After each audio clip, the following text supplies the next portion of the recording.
Terror funding पर action में ATS. Maharashtra से इंजीनियर गिरफ्तार। आतंकी महिला ब्रिगेड से कनेक्शन। नमस्कार, कैपिटल टीवी में आपका स्वागत है और मैं आपके साथ प्रिया बिस्ट। अब वक्त हो चला है ऐसे मुद्दों पर विस्तार से बात करने का जो जनता, राज्य, देश और पूरी दुनिया पर असर डालते हैं। देश में लगातार आतंकी गतिविधियां बढ़ती ही जा रही हैं, जिसके चलते देश की एजेंसियां अलर्ट मोड पर हैं। इस साल में ही कई आतंकी कनेक्शन सामने आ चुके हैं और लगातार बड़े बड़े खुलासे हो रहे हैं। देश के कई राज्यों से बड़ी बड़ी साजिशों का पर्दाफाश हो रहा है, जिसके चलते महाराष्ट्र एटीएस टेरर फंडिंग को लेकर एक्शन में है और हाल ही में एक इंजीनियर को गिरफ्तार किया गया, जिसका कनेक्शन आईएसआईएस की महिला ब्रिगेडियर से सामने आया है। तो बात होगी इंजीनियर के आतंकी कनेक्शन पर। तो चलिए शुरू करते हैं।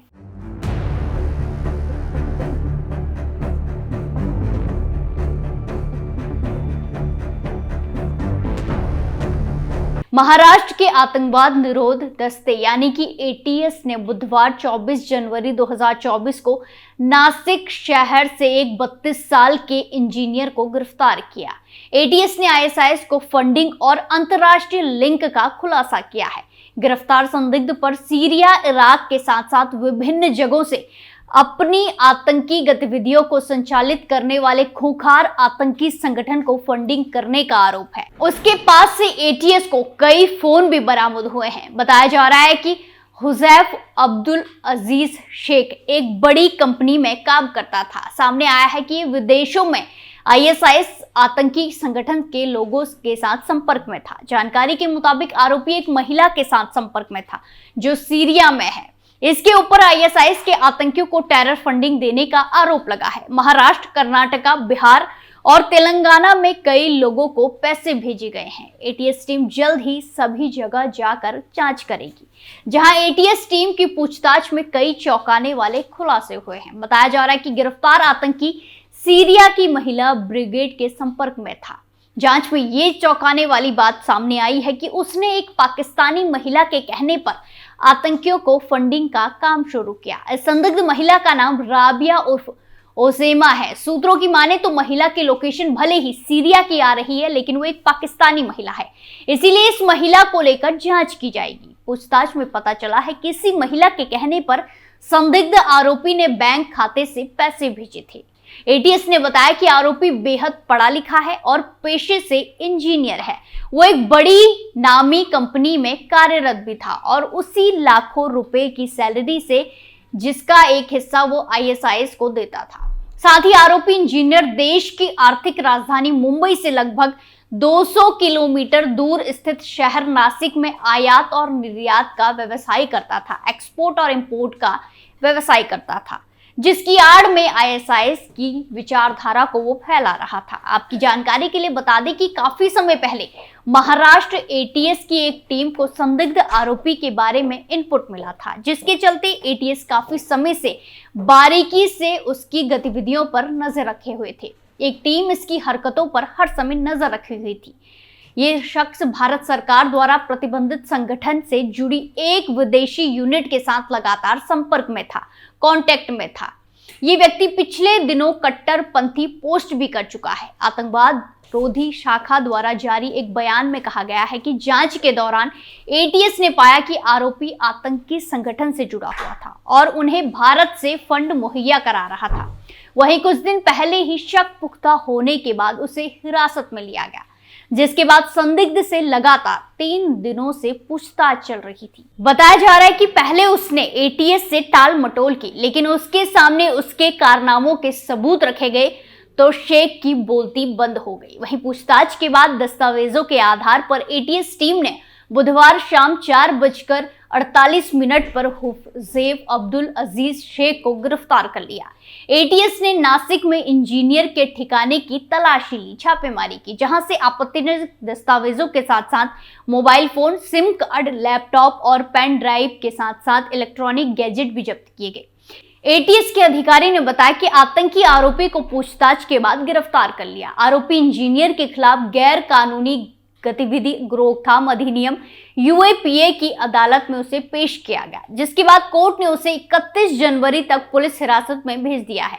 लेकिन कोर्ट में सरकारी पक्ष और बचाव पक्ष की ओर से जोरदार बहस हुई।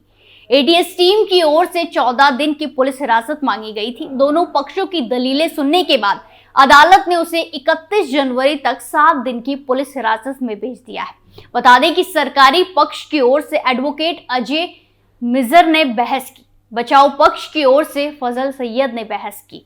संदिग्ध आरोपी के महाराष्ट्र, कर्नाटक, तेलंगाना, बिहार राज्यों में बैंक खाते हैं। इस बैंक खाते से वित्तीय लेन देन किया गया है। शेख ने बताया कि 2019 में आईएसआईएस की लड़ाई में कुछ लोग मारे गए थे। ये पैसे उन्हीं के रिश्तेदारों की मदद के लिए भेजे गए थे। उसने बताया कि वो आतंकी संगठन का समर्थक है। जांच के दौरान पता चला है कि उसने आतंकी संगठन को 3 बार पैसा ट्रांसफर किया है। आतंकवाद निरोधी दस्ता अब इंजीनियर के दूसरे राज्यों में सहयोगियों की जानकारी खंगाल रही है।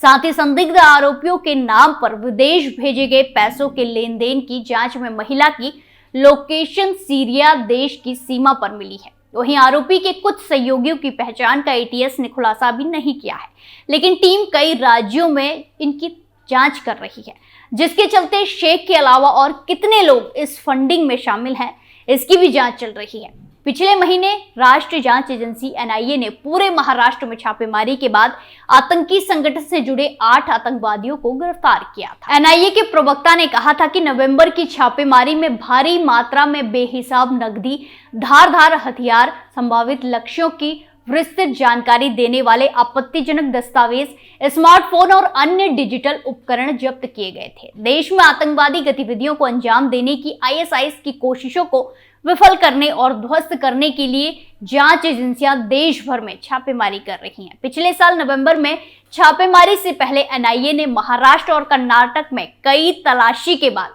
15 से अधिक आतंकवादी संगठन से जुड़े गुर्गों को गिरफ्तार किया। वहीं महाराष्ट्र के अलावा कई राज्यों से आतंकी संगठन से जुड़े लोगों को गिरफ्तार किया जा चुका है।